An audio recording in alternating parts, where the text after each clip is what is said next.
રસ્તો બિલકુલ સીધો હતો, મુકામ પણ દૂર નહોતો, પણ સવાલ તે છે કે તે રહસ્યમયી ઇમારતમાં એવું શું છે કોઈ પણ ત્યાં 1 થી 84 સુધીની ગણતરી નથી કરી શકતું?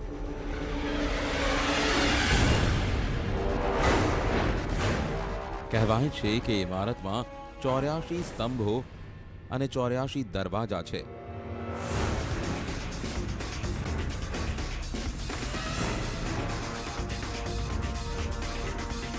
છતાં કોઈ પણ તેની ગણતરી નથી કરી શકતો. દિવાલોમાં, સ્તંભોમાં અને દરવાજામાં આખરે ક્યાં હશે તે અદ્ભુત શક્તિ જેના વિશે લોકો દાવો કરે છે?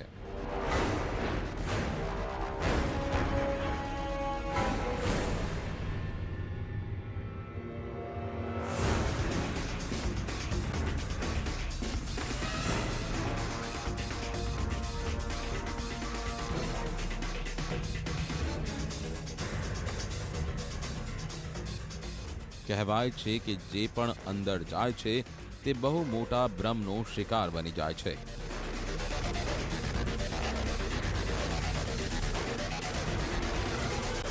ખુદ પર નિયંત્રણ નથી રાખી શકતો અને એક ભૂલ ભૂલૈયામાં ખોવાઈ જાય છે. वेल भ्रम की स्थिति जो है वो बड़ी अजीबोगरीब होती है। बहुत छोटी सी चीज से शुरू होती है और फिर दिलो दिमाग पर इतनी काबिज हो जाती है कि इंसान को न जाने क्या क्या दिखाई देने लगता है। अब आप मुझे ही लीजिए, मैं यहां पर भी हूं, यहां पर भी हूं और यहां पर भी हूं। खैर, आप इन दोनों को रहने दीजिए क्योंकि असल मैं ही हूं और मैं आपके सामने मौजूद हूं। लेकिन भ्रम की स्थिति कुछ ऐसी ही होती है। इंसान सोचता कुछ है, उसे आंखों से दिखाई कुछ और देता है और शायद इस पूरे मकबरे को लेकर भी इसी तरह की कोई स्थिति पैदा हुई है। लोगों को ना जाने यहां पर क्या क्या दिखाई देता है। कभी जिन्नात दिखाई देते हैं, कभी साए दिखाई देते हैं और कभी कभी कुछ ऐसी चीजें दिखाई देती हैं जिनको देखने के बाद लोग यहां पर आना कभी पसंद नहीं करते। આ બધી તે કહાનીઓ હતી જેની પડતાલ માટે અમે તે રહસ્યમયી ભવન તરફ આગળ વધી રહ્યા હતા. અમારો મુકામ હતો ઉત્તર પ્રદેશના કાલપીના જાલોનમાં 84 ગુંબજ.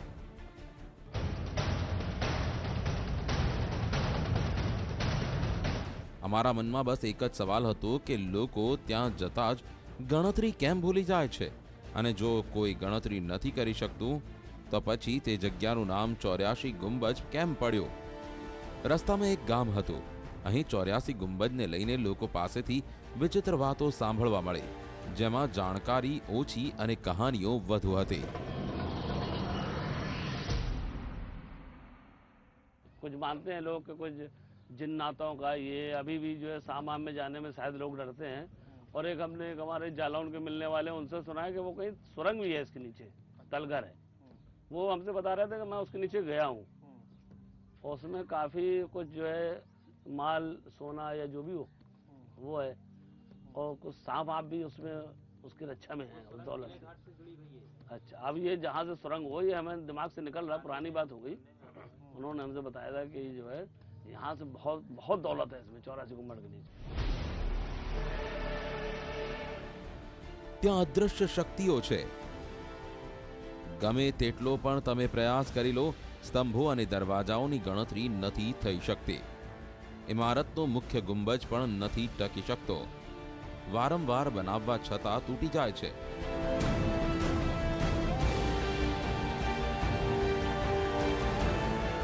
ત્યાં સુરંગ છે જેની નીચે ખજાનો છે.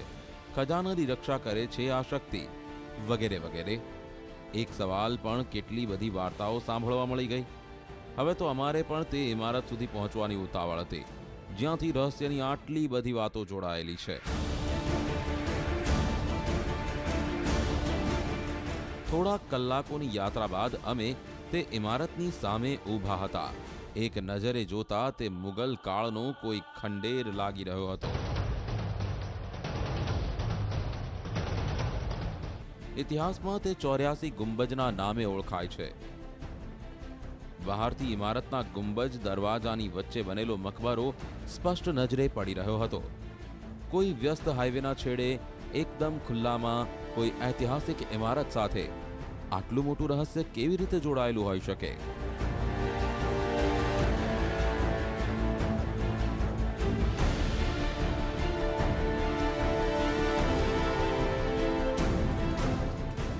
वेल, चैलेंजेस या यूं कहें चुनौती जिंदगी का हिस्सा है और इसी से जिंदगी के अंदर जोश आता है। नमस्कार, मेरा नाम सुहेल है और आज मुझको जो चैलेंज मिला है वो देखने में बड़ा सिंपल है। मुझे 1 से 84 तक की गिनती गिननी है। अब आप कहेंगे ये तो बहुत ही आसान काम है भाई, 3rd क्लास का 4th क्लास का बच्चा भी ये कर सकता है। जनाब, इतना आसान इसलिए नहीं है क्योंकि मेरे पीछे जो आपको दिखाई दे रहा है वो ऐसी रहस्यमय दुनिया है जहां पर आज तक 1 से 84 तक की गिनती कोई नहीं पूरी कर पाया।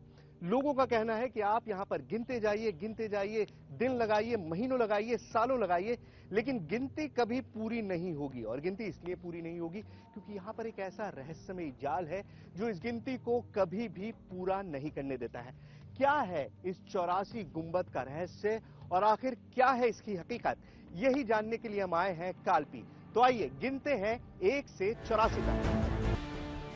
અંદરથી ભવનની બનાવટ એકદમ શાનદાર હતી. તેના સ્તંભો અને દરવાજા એવા હતા જેવા લાલ કિલ્લા અને હુમાયુના મકબરામાં જોવા મળે છે. એટલે આ જગ્યાનો સંબંધ કોઈના કોઈ રીતે મોગલ કાળ સાથે રહ્યો હશે. तो इतिहास में अगर आपका थोड़ा भी इंटरेस्ट है और भारत की मिडीवल हिस्ट्री यानी मध्यकाल युगीन जो भारत का इतिहास है उसके बारे में आपने थोड़ा भी पढ़ा होगा तो लोधी वंश के बारे में आपने जरूर पढ़ा होगा। और लोधी वंश के सबसे महत्वपूर्ण शासक का नाम था इब्राहिम लोधी। इब्राहिम लोधी को ही हराकर बाबर ने भारत में मुगल साम्राज्य की नींव रखी थी। આ મકબરા અને આ જગ્યાને લઈ ઇતિહાસ તો કંઈક બીજું જ કહે છે, પણ લોકોમાં આ જગ્યાને લઈ અતૂટ આસ્થા છે. દરેકની જુબાન પર ચમત્કારની કેટલીય કહાનીઓ છે. દરેક કહાનીનો સંબંધ કેટલીક અદ્રશ્ય શક્તિ સાથે જોડાયેલો છે. આજના વૈજ્ઞાનિક યુગમાં તે શક્ય છે કે તમે આ ડિજિટલ સાધનોથી પણ આ સ્તંભોની ગણતરી ન કરી શકો. વિજ્ઞાનના આ યુગમાં આ ચમત્કારના દાવામાં કેટલો દમ છે. અમે અવઢવમાં હતા કે લોકોની વાત પર વિશ્વાસ કરવો તો કરવો કેમ.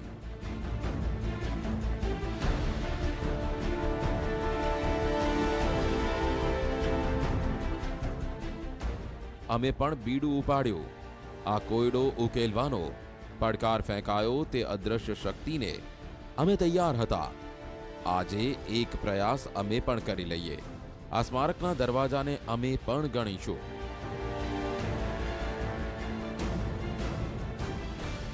જોઈએ અમે આ ઇમારતના સ્તંભોની ગણતરી કરી શકીએ છીએ કે નહીં.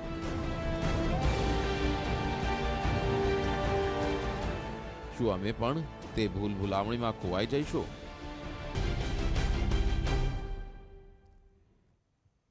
વિરામ બાદ આપનું સ્વાગત છે. 1 થી 84 સુધીની ગણતરી તો કોઈ બાળક પણ કરી શકે. એટલે શરૂઆતમાં આ બધું અમને કોઈ મજાક જેવું લાગ્યું. અમે વિચાર્યું કે સામે દેખાતા સ્તંભોની ગણતરીમાં શું મોટી ધાડ મારવાની. પણ વિશ્વાસ કરો, અમે જેવી ગણતરી શરૂ કરી કે કેટલીક ન માની શકાય તેવી ઘટનાઓ ઘટવા લાગી. અમે કેટલીય વાર પ્રયાસ કર્યા, કેટલાય પેતરા અજમાવ્યા, પણ અમે તે ઇમારતની માયાજાળમાં ફસાતા ચાલ્યા ગયા. આખરે તે ઇમારતના સ્તંભો અને દરવાજાઓને કેમ કોઈ ગણી નથી શકતું. ખબર જ નથી પડતી કે ગણતરી શરૂ ક્યાંથી થઈ અને પૂરી ક્યાં થાય છે. તે આજ સુધી કોઈ નથી જાણી શક્યું. પણ આ દાવાઓ પર કોઈ વિશ્વાસ કરી શકે તેમ નહોતું. ગણતરી શરૂ કરતા પહેલા અમે ઇમારતના દરેક ખૂણાને ધ્યાનથી જોયો. એક એક ખૂણાની પડતાલ કરી.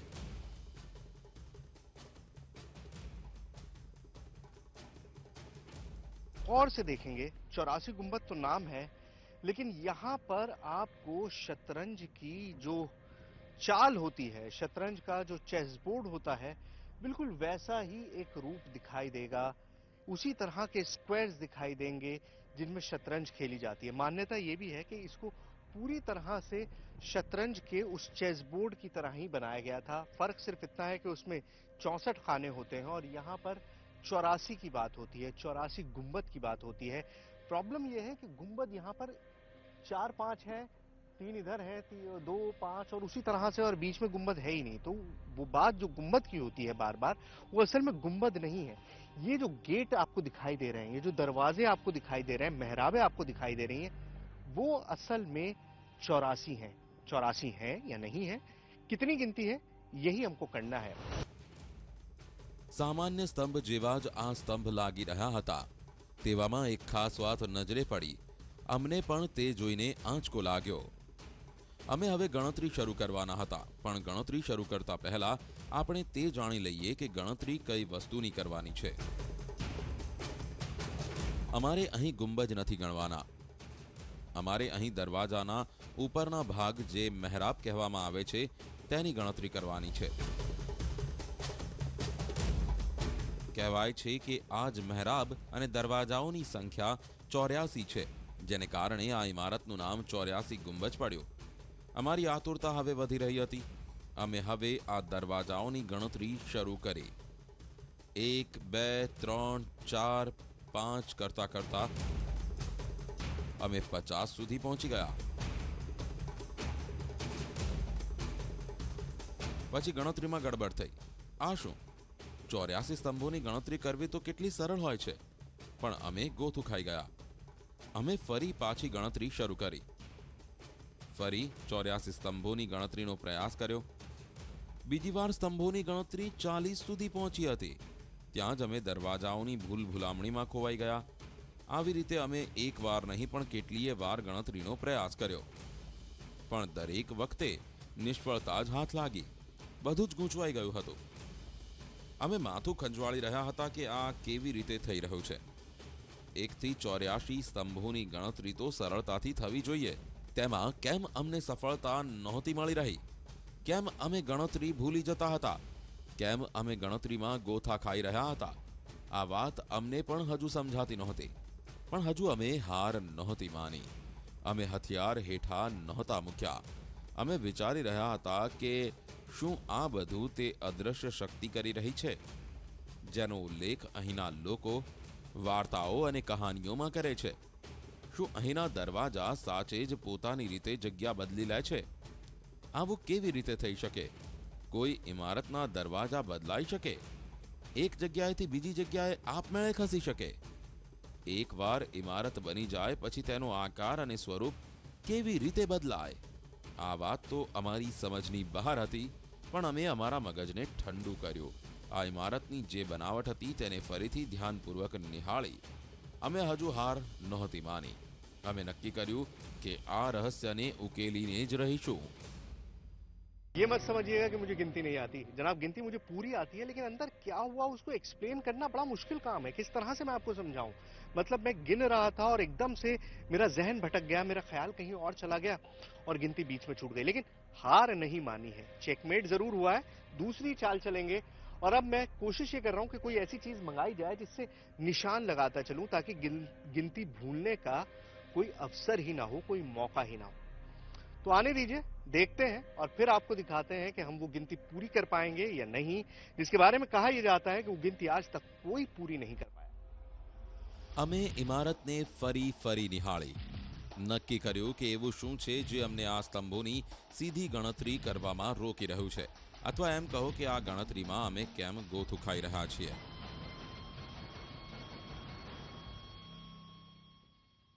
एक चीज जो बार बार हो रही है वो ये कि गिनने की कोशिश में 3-4 बार कर चुका हूं. अब 84 गुंबद होता है. गुंबद तो यहाँ है नहीं. इन गेट्स को, इन दर को हमने गिनने की कोशिश की है, लेकिन वो भी मैं पूरे नहीं गिन पा रहा हूं. और इसीलिए मैंने चौक मंगाई है. कुछ ऐसा निशान बनाने की कोशिश कर रहा हूं जिससे कि मैं ये बना सकूं कि कहां पर चौक आ गए. वाह, सही वक्त पर आए हो. ये देखिए, चौक हमने मंगा ली है और अब यही एक तरीका था कि निशान लगाते चले, क्योंकि बार बार मिस हो रहा था, भूलते जा रहे थे, कोई तरीका ही समझ में नहीं आ रहा था. तो ये अब शॉर्ट तरीका है और अब की बार ये गिनती पूरी होकर रहेगी. चलिए. હવે અમે દરેક સ્તંભ પર ચોકથી નિશાન લગાવીને ગણતરી કરીશું, જેથી ભટકવાનો સવાલ જ પેદા ન થાય. એક સચોટ નિશાન લાગે ચોકનું, જેથી ભૂલો પડવાનો કોઈ સવાલ જ પેદા ન થાય. तो चलिए इस तिलिस्म को सुलझाने की अपनी आखिरी कोशिश करते हैं. और कई बार कोशिश कर चुके हैं. ये वक्त आ गया है, 84 गुंबद के बंद होने का वक्त हो चुका है. तो ऐसे में चौक मैंने मंगा ली है और ये जो गेट आपको दिखाई दे रहे हैं, इन गेट्स को मैं गिनना शुरू करूंगा. एक एक पे नंबर लिखता रहूंगा ताकि कोई भी गलती होने की गुंजाइश ना बचे. शुरुआत करते हैं. ये है गेट नंबर 1. ठीक है, इसी तरह से चलते जाएंगे। ये गेट नंबर 2 है, ये 3 है, 3 हो चुके हैं। ठीक है, देखते रहिए। નિશાન લગાવવા માટે ચોકની પસંદગીનું કારણ તે હતું કે સમય સાથે તેનું નિશાન ભૂસાઈ જશે અને આ ઐતિહાસિક ધરોહરને કોઈ નુકસાન નહીં થાય। लेकिन मैं बाहर वाले कॉरिडोर में नहीं जाऊंगा, मैं फिर अंदर वाले कॉरिडोर में ही चलूंगा, इस वाले कॉरिडोर में। અમારો ઉદ્દેશ આ વર્ષો જૂના રહસ્યને ઉકેલવાનો હતો। અમે તે નહોતા ઈચ્છતા કે આ કવાયતમાં આ ઇમારતને કોઈ નુકસાન પહોંચે।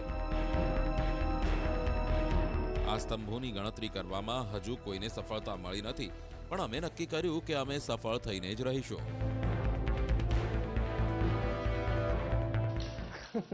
कहां से शुरू किया था? ये देखिए, ये इस भूल भुलैया का यही प्रॉब्लम है। अब गिनती लिखनी शुरू करी, अब मुझे यही समझ में नहीं आ रहा कि मैंने शुरू कहां से की थी। और जो खास बात है वो देखिए, मैंने शायद यहां से शुरू किया था, लेकिन ये एक जो है यहां 2 बार लिखा हुआ है, और मुझे याद है कि मैंने एक ही बार लिखा था, और यहां पर चौक से 2 बार लिखा हुआ है, और दोनों बार ऐसा लग रहा है जैसे ताजा ताजा लिखा गया है। ओ गॉड, कैसे होगा, कैसे होगा? હવે અમે વિમાસણમાં મુકાઈ ગયા। ચોકથી પણ વાત ન બની। ચોકથી દરેક સ્તંભ પર નિશાન કર્યા, પણ એમાં પણ અમે ગોથું ખાઈ ગયા। માન્યામાં ન આવે તેવી વાત છે, પણ જે હકીકત છે તે તમારી સામે છે। ચોકથી નિશાન કરીને પણ આ કોયડાનો ઉકેલ ન આવી શક્યો। હવે ઐતિહાસિક ઇમારત બંધ થવાનો સમય આવી ગયો હતો। પહેલી વાર નિષ્ફળ ગયા બાદ બીજી વાર હાથ અજમાવ્યો, બીજી વાર નિષ્ફળ ગયા બાદ હવે ત્રીજી વાર હાથ અજમાવ્યો।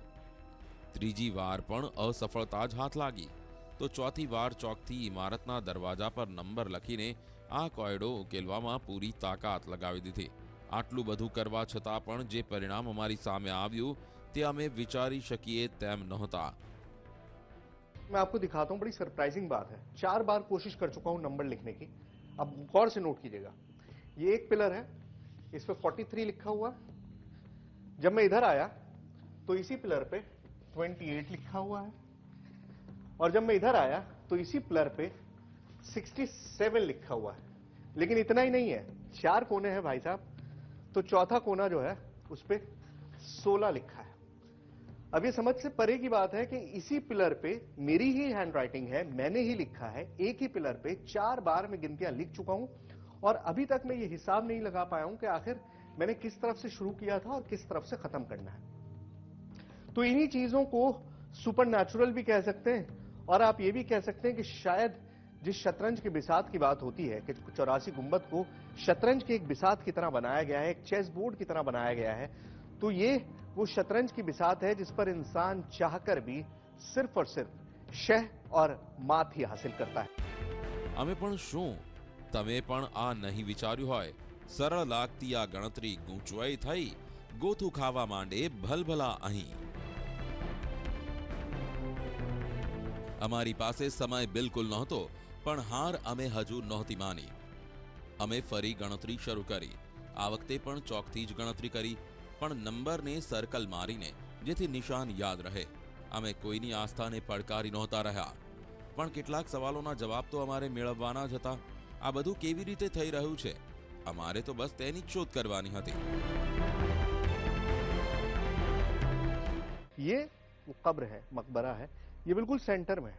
तो इसके राइट से मेरा ये दाहिना है, यहां से मैं शुरू करता हूं, पूरा घूम के मार्क लगाऊंगा, फिर दूसरे वाले कॉरिडोर पे जाऊंगा, और फिर तीसरे वाले कॉरिडोर में जाऊंगा। तो इस तरह से मार्क करना शुरू करते हैं। चलिए, तो ये एक है, ठीक है, और इस बार मैं सर्कल भी दे रहा हूं ताकि हमको ध्यान रहे कि ये हमने जो लिखा है ये हम क्या लिख रहे हैं, क्योंकि बार बार गिनती लिखते जा रहे हैं और बार बार गिनती जो है वो मिस हो रही है। तो इसलिए मैं अब की बार ये सर्कल भी साथ के साथ करता जा रहा हूं ताकि हमको अंदाजा रहे कि हम क्या लिख रहे हैं, और ये हमने ही लिखा है, क्योंकि बार बार ऐसा हो रहा है कि कभी कुछ आ जाता है, कभी कुछ आ जाता है, कभी कुछ आ जाता है, और हमको समझ ही नहीं आता है। अब ये लगने लगता है कि यार ये निशान हमने ही बनाया था, या ये यहाँ पे पहले से ही मौजूद था। लोगों का तो कहना यही है कि आप कितनी कोशिश करते रहिए, बार बार करिए, लेकिन जितनी बार आप कोशिश करेंगे उतनी ही बार आप कंफ्यूज हो जाएंगे। कंफ्यूज होंगे या नहीं होंगे ये मुझे नहीं पता, लेकिन मैं कोशिश कर सकता हूं। और वो मैंने पीछे 9 बनाया था 10 बनाया था, हाँ 9 10, ठीक है, यही confusion, this is the confusion I am talking about. અમે હવે અમારી જાળમાં જ ખરાબ રીતે ફસાઈ ગયા હતા. અમે જ લખેલા નંબર અમારો પીછો નહોતા છોડી રહ્યા. વારંવાર તેનો સામનો કરી રહ્યા હતા. પ્રયાસ તે કર્યો કે હજારો પ્રયાસ છતાં અમે તે ગણતરી ન કરી શક્યા. આ ઇમારતમાં કેટલા દરવાજા છે? શું આ જગ્યા પર સાચે જ કોઈ અદ્રશ્ય શક્તિનો પડછાયો છે? કોઈ શક્તિનો અહીં વાસ છે જે ગણતરી ભૂલાવી દે છે? માણસ અહીં પોતાના મગજ પરથી કંટ્રોલ ગુમાવી દે છે. અમે આ વાતને નથી માનતા. અમે પહેલા પણ કહ્યું હતું કે ઇમારતની બનાવટ શતરંજ જેવી છે. ફરક માત્ર એટલો છે કે અહીં 64ની જગ્યાએ 84 ખાનાઓ છે અને દરેક ખાનામાં 4 પિલ્લર છે. દરેક જગ્યાએ 4 બાજુ 4 દરવાજા છે. દરવાજા ગણવામાં માણસ એટલો ખોવાઈ જાય છે કે ખાસ પ્રકારની બનાવટ પણ ભૂલ ભૂલામણી સાબિત થાય છે. જ્યારે ગણતરી યાદ રાખો તો રસ્તો ભૂલી જાઓ છો. રસ્તા ધ્યાન પર રહેશે તો ગણતરી ક્યાંથી યાદ રહેશે? આ ખેલને જ ચમત્કારનું નામ આપવામાં આવે છે. મોગલ કાળના કેટલાય નિર્માણ દેશના કેટલાય ભાગોમાં છે અને દરેક જગ્યાની આવી જ કહાનીઓ સાંભળવા મળે છે. આખી પડતાલ બાદ તો એવું જ કહી શકાય કે આ જગ્યા, આ ઇમારતની ખાસ બનાવટ એક હકીકત છે, પણ આ જગ્યા સાથે જોડાયેલો દાવો ભ્રમ કરતા વધુ કંઈ નહીં.